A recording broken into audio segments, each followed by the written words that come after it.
what do you take into account when handicapping the Super Bowl? Like you already mentioned one of the things where it's like, okay, has the quarterback been there before? That's a big thing. Patrick Mahomes has been there 3 times. He's won and he's lost, or this will be his 3rd time.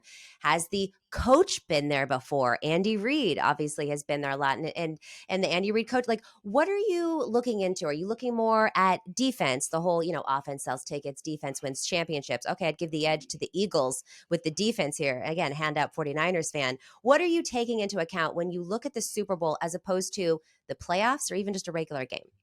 Well, I think the biggest thing from purely from a handicapping perspective is there's no home field advantage now. So you say, okay, well, how is that going to factor in? Because the interesting thing about the Eagles is they've been amazing this whole year, and yet it really doesn't feel like we've seen them tested in like 3 months, right? Because they play the Giants. Don't like tell 80 Eagles times. fans that though. I know. Oh no, man, no. I mean, props to, again, great season. Yeah. But it's like you played the Giants like 3 times in the second half of the year, and you played the Bears, and then you played the Niners with no quarterback for the majority of a game. Obviously, their defense is great, but now it's for the first time we're not going in the postseason. We're not going to see the Eagles with that home crowd. We're not, and the offensive line. It always benefits those big guys to be at home. No travel. You got the crowd behind you.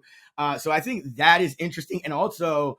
I think one thing, and this is something you take into account for every game, but I think, the referee in this particular game, Carl Cheffers, is interesting because I think we could talk about this, but he likes to throw penalties, and yet his games have historically gone under 11-1 under in the postseason for his 12 postseason games. So I think that's something to kind of keep in mind. But mostly for me, it's just the amount of time that we have now to kind of handicap things that we probably wouldn't, because we wouldn't need to, or there's just no markets offered for it on a full slate. So, things like now you got punter props and things like that. So you can actually start going and saying and doing research on that. Like I've already looked at things like not just like the quarterbacks versus every type of coverage, but each receiver versus every type of coverage. There's just things you can break down and that you have time for that you normally wouldn't as a handicapper, because you're trying to cap 16 games a week, or even during the postseason, there's still, multiple games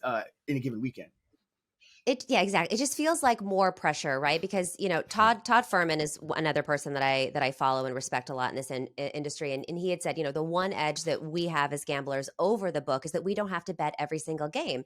Yep. You got to look to figure out where you see an edge and only bet that. Now, when there's only one game, you get a little bet happy, right? Because it's the last time to do it. You want to throw some stuff down, but there's also less edge because there's only one game. So being disciplined for the Super Bowl, I feel like, is very important. But I want to ask you something, because I saw this has been a very hot topic, and I did see that you tweeted this. So I'm going to quote you. You said, "This ask for a refund epidemic has hit sports betting is disgusting. You shouldn't bet over on a prop if you haven't baked in the risk of injury. You shouldn't be betting aside if you haven't baked in the risk of them getting screwed by the refs."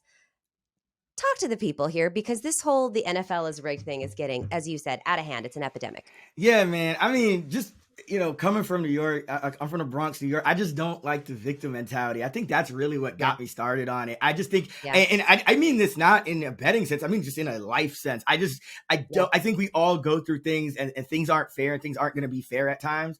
But you have to kind of understand how to still prosper, and that's why it's like now to see this. And let me be clear, like this is not just on bettors. This is on the sports books as well, because they set that precedent. Right? They set that precedent of, this guy got hurt, we're going to give everyone refunds. Well, yeah, because you're giving refunds on a over where everyone bet like $25 because that's all you let them bet on this prop. But now it's like things are starting to happen, and people are expecting this. And as betting gets more and more popular, you're going to start seeing more and more money coming into these sports books, and people are still going to want these refunds. And I just don't think that's how you approach it. I think that's why, the majority of bets I make, both in a game and with props, are unders, because that's usually, like you said, that's where the edge is. You have to find the edge. And because I think you do get, especially in the NFL, there's always that little extra boost. You never want to see it, but there's always that little extra boost of a guy getting hurt. Like